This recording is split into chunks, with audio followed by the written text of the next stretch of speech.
사사기 2장 6절부터 15절까지의 말씀입니다. 제가 가진 성경으로는 구약성경 362쪽에 있습니다. 사사기 2장 6절로 15절까지 말씀을 우리 한 절씩 교독하신 후에 마지막 15절은 다 같이 합독합니다. 6절입니다. 전에 여호수아가 백성을 보내매 이스라엘 자손이 각기 그들의 기업으로 가서 땅을 차지하였고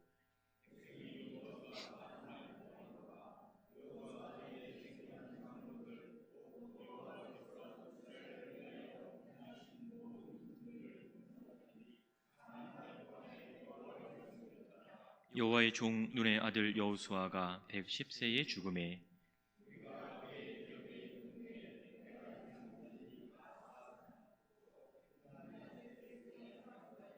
그 세대의 사람들도 다 그 조상에게로 돌아갔고 그 후에 일어난 다른 세대는 여호와를 알지 못하며 여호와께서 이스라엘을 위하여 행하신 일도 알지 못하였더라.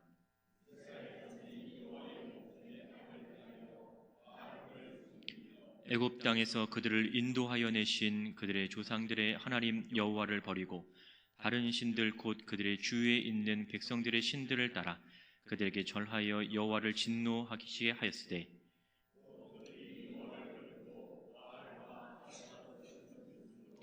여호와께서 이스라엘에게 진노하사 노력하는 자의 손에 넘겨주사 그들이 노력을 당하게 하시며 또 주위에 있는 모든 대적의 손에 팔아넘기심에 그들이 다시는 대적을 당하지 못하였으며 그들이 어디로 가든지 여호와의 손이 그들에게 재앙을 내리시니 곧 여호와께서 말씀하신 것과 같고 여호와께서 그들에게 맹세하신 것과 같아서 그들의 괴로움이 심하였더라. 아멘. 우리 앞뒤 좌우에 계신 분하고 이렇게 인사하도록 하겠습니다. 주님의 사랑으로 환영합니다. 이렇게 하겠습니다. 다시 한번 인사할게요. 말씀에 큰 은혜가 있기를 축복합니다. 기도하겠습니다. 거룩하신 아버지 하나님, 이 시간도 주의 말씀 앞에 하나님 저희들이 나왔습니다. 하나님 모든 것 내려놓고 주 말씀 앞에 집중케 하여 주시며 또 주님 우리에게 하시는 그 말씀을 듣고 하나님 그 말씀을 깨닫는 은혜가 있도록 주여 은혜를 더하여 주시옵소서. 전하는 부족한 자에게도 하나님 은혜를 더하여 주셔서 하나님 맡기신 이 귀한 말씀을 잘 대언할 수 있도록 주여 은혜를 더하여 주시옵소서. 감사드립니다. 살아계신 예수 그리스도의 이름으로 기도 올리옵나이다. 아멘. 이스라엘의 그 출애굽의 역사를 보면요, 모세나 여호수아는 이스라엘 백성에게 있어서 결코 잊혀질 수 없는 이 지도자였다라는 것은 분명합니다. 만약에 모세가 없었다라고 하면 누가 그들을 애굽으로부터 이끌어낼 수 있었겠고 또 하나님께서 여호와서를 세우지 않으셨다면 이스라엘 백성들을 어떻게 가나안에 들어갈 수 있도록 또 그를 인도하셨을까라는 생각이 들게 합니다. 하지만 우리는요, 이 모세나 여호수아를 단순히 이스라엘 백성들을 인도했던 지도자로 생각하는 것에서만 머무는 것이 아니고요, 그들이 지도자로서 이스라엘 백성들에게 끼쳤던 영향력도 우리가 생각해 볼 수 있을 것 같습니다. 다시 말하면요, 이스라엘 백성들은 과연 어떠한 영향을 받았고 또 어떠한 삶을 살았는가를 우리는 본문을 통해서 보게 되는 거죠. 여러분, 사사기 1장 21절이나 27절 이하에 보시면요, 이스라엘은 가나안 땅에 들어갔어요. 가나안 땅에 들어갔지만 또 그 가나안 땅을 분배를 받기는 했지만 가나안 족속들이 여전히 남아 있었다라고 하는 것이죠. 그래서 이 이스라엘 백성들은 그들로부터 끊임없이 괴롭힘을 당하는 삶을 살아갈 수밖에 없었습니다. 근데 이제 이보다 더 큰 문제가 생겨나기 시작하는데 그들이 겪는 어려움이 어떤 거였냐면, 문제가 뭐였냐면 이 이스라엘 백성들은 점차 이 자신들의 신앙과 자신들의 삶의 모습을 잊혀져 가기 시작한다라는 거죠. 이 말은 어떤 말이냐면 우상 숭배를 하기 시작했고 또 도덕적인 타락에 젖어 들어가는 문제가 발생되기 시작했다라는 것입니다. 이러한 문제들이 이스라엘 가운데 있었다라는 것은요, 그들은 늘 죄의 유혹 가운데 있었다라는 것을 의미합니다. 그렇기 때문에 이 하나님의 백성들이 어떻게 살아가야 하는가의 이 문제는 아주 중요하다라고 우리가 생각을 할 수가 있겠죠. 오늘 우리가 읽은 본문에서는요, 이스라엘의 두 가지의 모습을 보여주고 있고 우리에게 소개를 해주고 있습니다. 그럼 먼저 첫 번째 모습이 오늘 본문 6절부터 9절까지 나타나는 모습입니다. 이때의 이스라엘은요, 여호수아가 살아 있을 때였습니다. 여러분, 사사기를 읽다 보면 늘 우리가 겪게 되는 전형적인 이스라엘의 모습이 있습니다. 그들이 타락을 합니다. 하나님께서 그들을 경고하시고 그 경고에 회개를 하고 주 앞에 돌아오면 하나님의 은혜를 경험하게 되는 이 사이클이 계속해서 돌아가는 것이 이 이스라엘 백성들의 사사시대의 모습이었어요. 분명한 것은 여호수아의 통치 기간 중에 이스라엘은 적어도 하나님을 잘 섬기고 있었다라는 것을 오늘 본문에서 보여줍니다. 여러분, 오늘 본문 7절을 다시 보십시오. 7절 보세요. 이렇게 이야기합니다. 7절, 백성이 여호수아가 사는 날 동안과 여호수아 뒤에 생존한 장로들 곧 여호와께서 이스라엘을 위하여 행하신 모든 큰 일들을 본 자들이 사는 날 동안 여호와를 섬겼더라라는 거예요. 자, 우리는 줄이는 거 좋아하잖아요. 이 긴 구절을 딱 줄이면 어떤 구절이 남냐면 백성들은 여호와를 섬겼다라는 거예요. 그러니까 여호수아가 그들을 통치하는 기간들을 우리가 정리를 하면 적어도 이때에는 이 이스라엘 백성들이 여호와를 섬겼다라는 거죠. 여호수아가 그들의 지도자도 있었던 이 기간, 또 여호수아 뒤에 생존했던 자들, 쉽게 말하면 우리는 이들을 출애굽 1세대와 2세대로 부를 수가 있을 것 같습니다. 좀 여기 주목해 볼 필요가 있는데 바로 그들을 어떻게 묘사를 하고 있냐, 이 1세대와 2세대들을. 자, 7절 다시 보시면 하반절에 여호와께서 이스라엘을 위하여 행하는 모든 큰 일을 어떻게 한 자? 본 자라고 얘기합니다. 그러니까 하나님이 누구이시고 하나님이 자신들을 위해서 어떻게 하셨는지를 봤다라고 얘기를 하고 있는 거예요. 자, 여호수아 24장 31절을 우리가 한번 보겠습니다. 다 같이 한번 읽어볼까요? 시작. 이스라엘이 여호수아가 사는 날 동안과 여호수아 뒤에 생존한 장로들 곧 여호와께서 이스라엘을 위하여 행하신 모든 일을 아는 자들이 사는 날 동안 여호와를 섬겼더라. 아멘. 우리가 방금 읽었던 이 여호수아 본문과 오늘 본문으로 삼고 있는 사사기 2장 7절의 말씀과 거의 흡사하죠. 네, 여기에서 약간 차이가 있는 것이 있는데, 자, 방금 읽었던 여호수아 24장 31절에서는요, 저 끝에 보시면 여호와께서 행하신 모든 일들을 어떻게 하는 자? 아는 자라는 거예요. 자, 오늘 본문에서는 뭐라고 표현했을까요? 본 자, 봤다, 그리고 알았다라고 하는 것은요, 이들에게는 직접적인 체험과 경험이 있었다라고 하는 것이죠. 하나님이 어떠한 분이신가를 그들은 직접 보고 알았다라고 하는 거예요. 하나님께서 자신들을, 백성들을 위해서 어떻게 가셨는지를 직접 그들은 보았다라고 하는 것이죠. 그러니까 자신들의 삶 속에서 하나님께서 함께 하시는 은혜를 경험했던 자들이 바로 출애굽의 1세대와 그리고 2세대라고 할 수가 있는 거예요. 그리고 본문 7절과 여호수아 24장 31절 두 본문 사이에 또 다른 점이 하나가 있는데요, 여호수아서에서는 모든 일이라고 기록합니다. 그런데 오늘 본문 7절을 보시면 모든 큰 일이라고 묘사하고 있어요.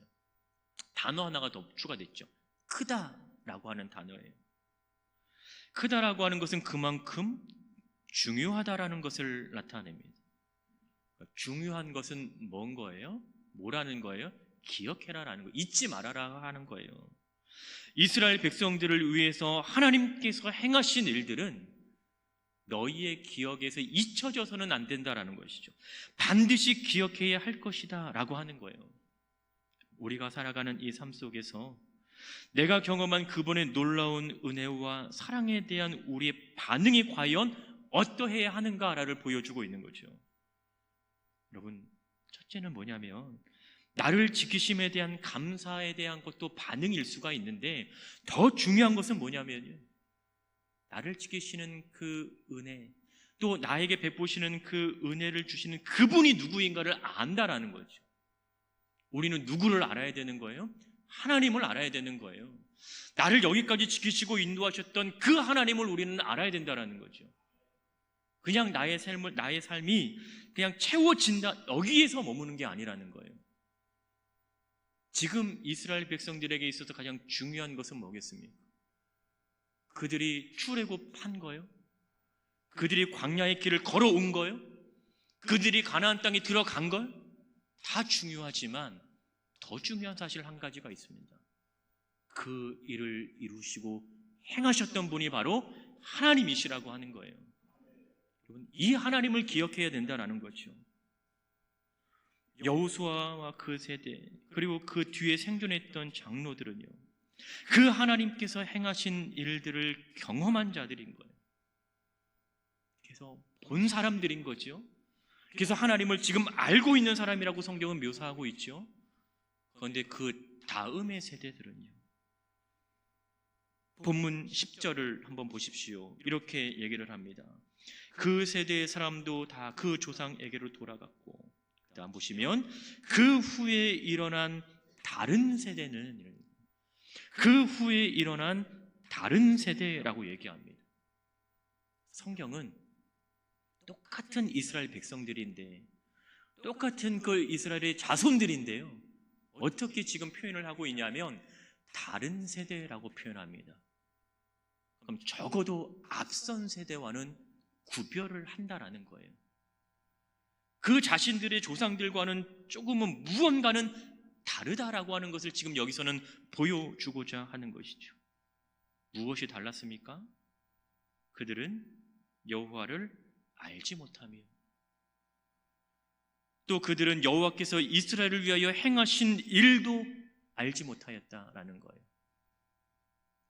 다른 세대라고 표현했던 이 이스라엘 자손들은 어떻게 달랐어요? 그 앞선 세대와 다르게 여호와를 알지 못했다라는 거예요. 여호와께서 행하신 일도 알지 못하였다라고 하는 것이죠.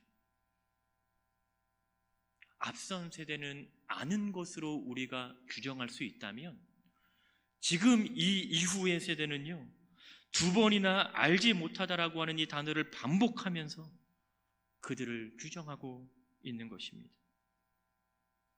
출애굽 1세대와 2세대를 특징 짓는 표현이 바로 하나님을 알았다라는 거예요. 여호와께서 행하신 일들을 보았다라고 하는 것이죠. 그런데 그 이후의 세대는요, 여호와를 알지 못하는 자들이라고 묘사하면서 앞선 두 세대와는 철저하게 지금 구분을 하고 있는 겁니다.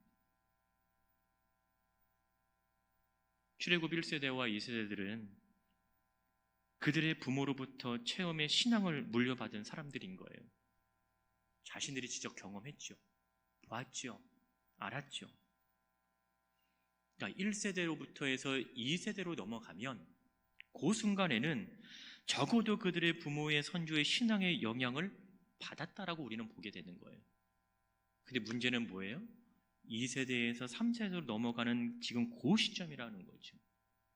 그 시점엔 지금 어떻게 나타납니까? 신앙의 영향을 받지 못한 모습으로 나타나고 있는 것입니다. 출애굽 3세대는요, 약속의 땅인 가나안에 지금 살고 있지만, 거기서 하나님의 은혜를 경험하면서 살아가고 있지만 그들은 하나님을 알지 못합니다. 그들은 자신들을 위하여서 이루셨던 그 하나님을 알지 못하는 거예요. 경험과 체험이 없다라는 거죠. 하나님의 사랑이 무엇인지도 알지 못하고요, 하나님의 은혜가 무엇인지도 알지 못합니다. 여러분, 이것은 무엇을 의미합니까? 시간이 지나면 지날수록 그들의 기억 속에 이 하나님과 하나님의 일하심은 점점 사라져가고 있다라는 것이죠. 그렇다 보니까 이들은 점점 하나님에 대하여 알지도 못합니다. 특히 그가 하신 일에 대한 더더욱 알지 못하는 상태에 이르게 되니까 오늘 우리가 읽었던 이 본문에도 보면 지금 그들은 이방 문화에 어울려 살아가는 그 모습으로 나타나고 있는 거예요. 여러분, 이스라엘의 역사 가운데 지금 이 출애굽 3세대에 해당하는 이 사람들은 역사 속에 어떻게 기억되고 있습니까? 하나님을 알지 못하는 자로 기록에 영원히 남아버린 거예요. 앞선 세대는요, 하나님을 알았던 자들, 하나님을 보았던 자들이라고 기록에 남아있는데, 지금 이 출애굽의 3세대는 지금 어떻게 기록에 남아있는 거예요? 하나님을 알지 못하던 자들이라고 영원히 남아버렸습니다. 지금 우리가 읽고 있는 성경이 지금 이스라엘 역사잖아요. 이 역사가 바뀌겠습니까? 시간이 지난다고 이 역사가 이게 바뀔까요? 그들의 모습이 바뀔까요? 우리가 아무리 우리의 성경 고친다고 하더라도 우리가 고치는 그것이 이 이스라엘 역사를 바꿀 수 있겠습니까? 하나님의 자녀라고 일컬음을 받았던 그 사람들인데 역사에 하나님을 알지 못하는 자로 기록에 남는다라는 것은 하나님의 백성으로 얼마나 치욕적인 평가입니까? 얼마나 수치스러운 일이에요. 하나님의 백성이지만 하나님을 알지 못하였더라. 하나님의 백성이지만 하나님을 섬기지 아니하였더라. 이러한 역사의 기록이 지금 우리 눈에 보여지고 있는 거죠. 이렇게 되니까 어떠한 일이 나타납니까? 그들은 하나님을 떠나는 삶을 살아가고 있는 거예요. 그분과 전혀 상관없는 삶이 되는 것이죠. 왜요? 그분과 함께 해야 하는 이유를 찾지 못하기 때문입니다.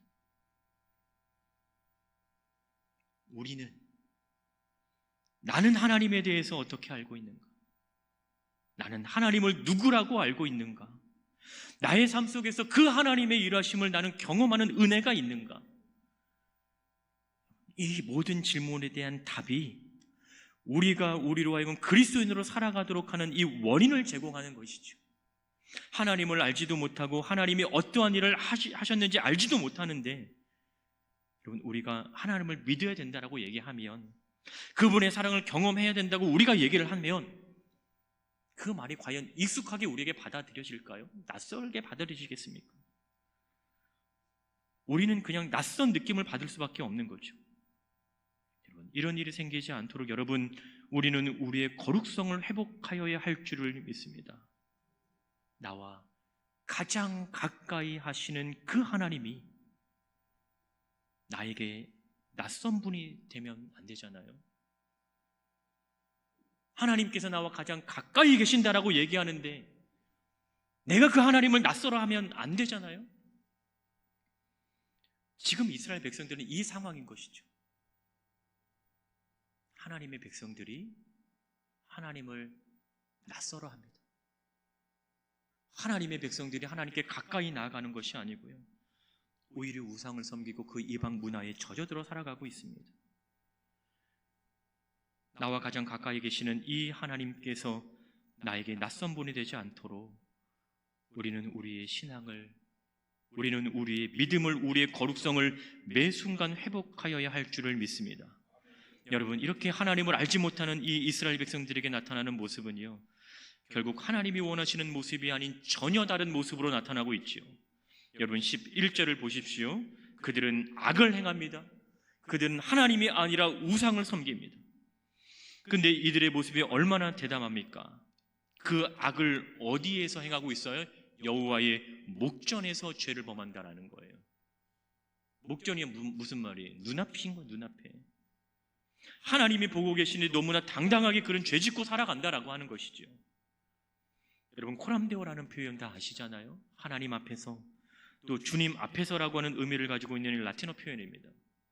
여러분, 코람데오의 신앙이라고 하는 것은 우리가 늘 하나님 앞에서 살아가고 있다는 것을 기억한다라는 것이죠. 우리는 과연 어디서 살아가고 있는가?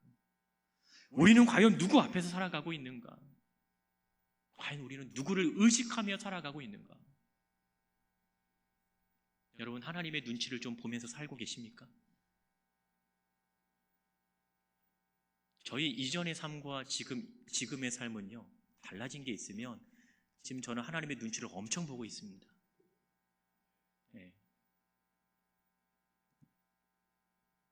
눈치를 볼 수밖에 없겠더라고요.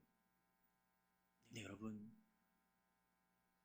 우리는 사람의 눈치가 아니라 하나님의 눈치를 보며 살아가야 되겠죠. 우리는 사람 앞에서가 아니라 우리는 하나님 앞에서 살아가야 될 줄을 믿습니다. 근데 이스라엘 백성들의 모습은 달랐던 거예요. 그들은 전혀 하나님을 의식하지 않고 살아갑니다. 오히려 하나님 앞에서 아무런 거리낌 없이 죄를 행하며 살아가고 있어요. 그들은 약속의 땅으로 자신들을 인도하셨던 그 하나님을 12절에 보니까 버렸다라고 이야기합니다. 그 하나님을 버렸어요. 하나님의 백성이 그 하나님을 버렸습니다.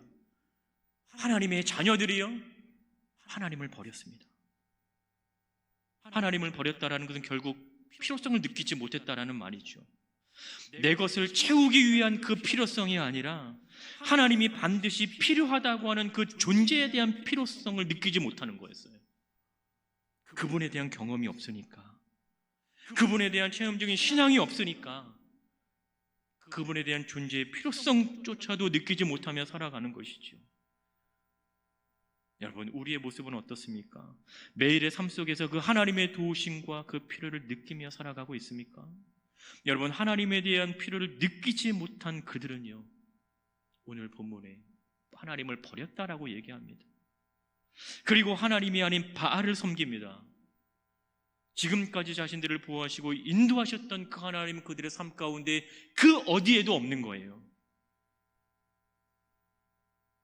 이러한 그들에게 주어진 결말은요, 하나님의 심판 외에는 없었어요. 그래서 오늘 본문에서는 다음과 같은 표현들이 등장합니다.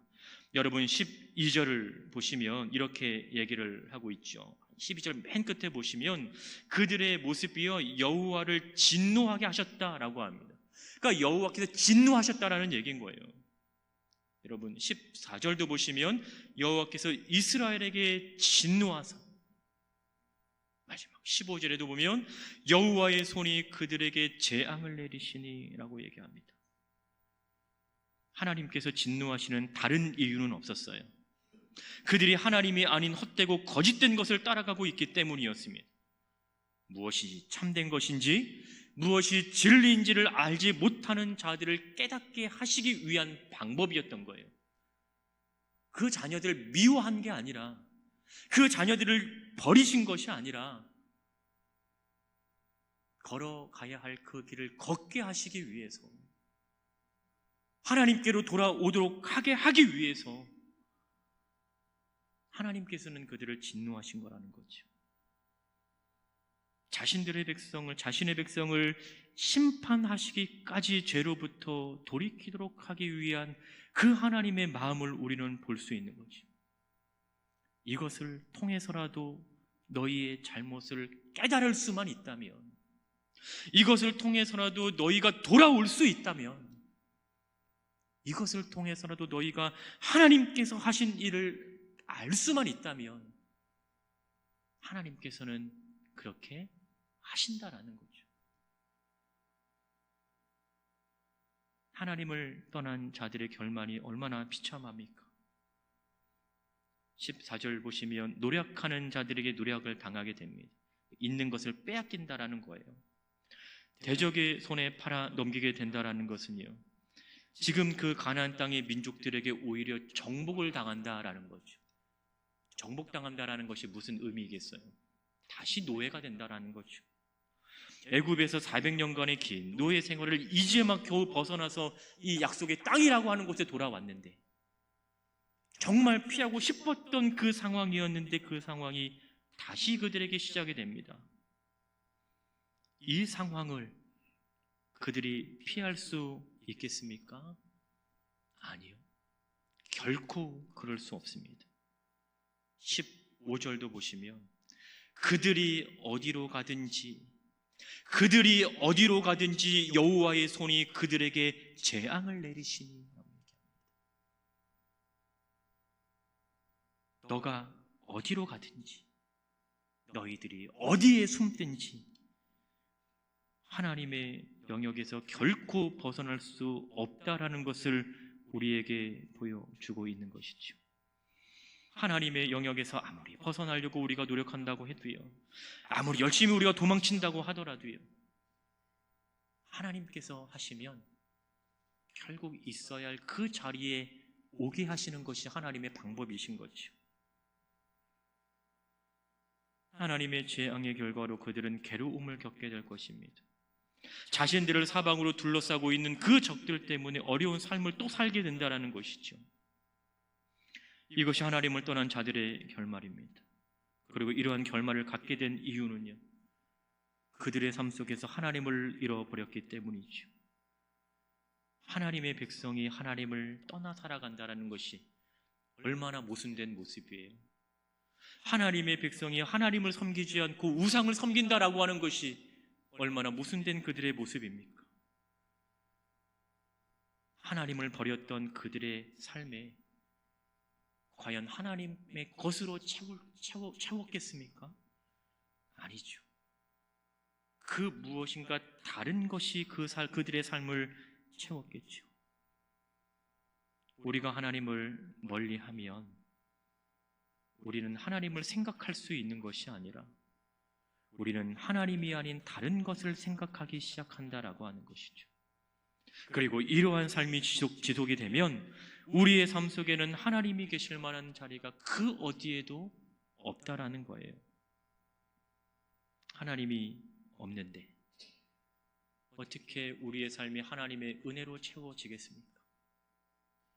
하나님과 멀어져 가는데 어떻게 하나님께서 우리에게 주시는 그 기쁨이 넘쳐나겠어요? 내가 하나님과 멀어져 가는데 어떻게 내가 하나님께 가까이 나아갈 수 있겠습니까? 여러분의 삶은 지금 무엇으로 채워져 있습니까? 여러분은 지금 무엇으로 여러분의 삶을 채워 나가고 계십니까? 여러분은 무엇이 여러분의 삶이 채워지기를 소망하며 살아가고 계십니까?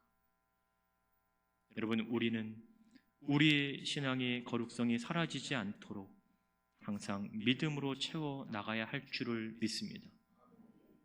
여러분, 이 믿음의 거룩함이라고 하는 것은 거저 이루어지지는 않아요.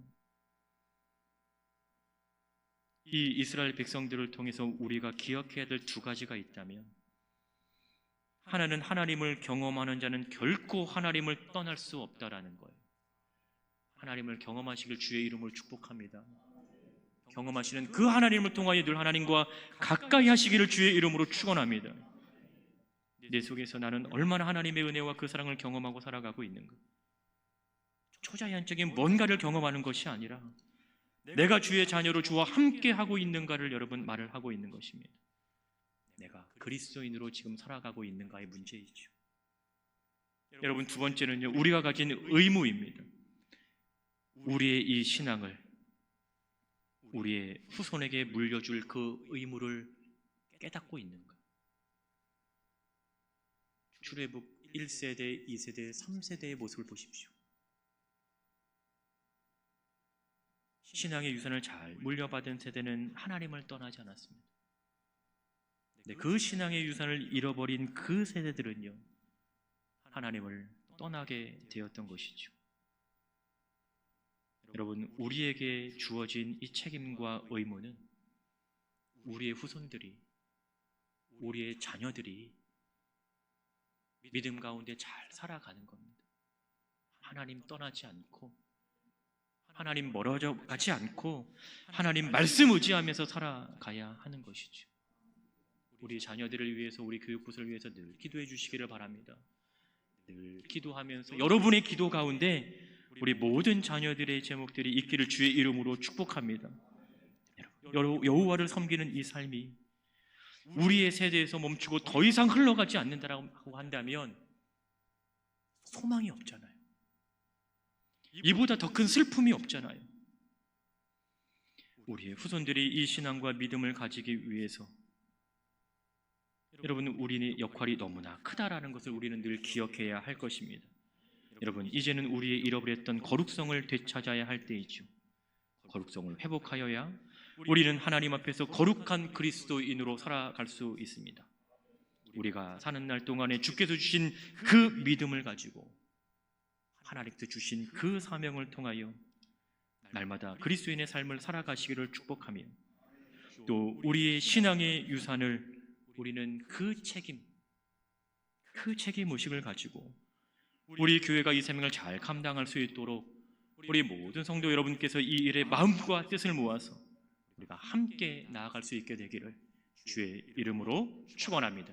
기도하겠습니다.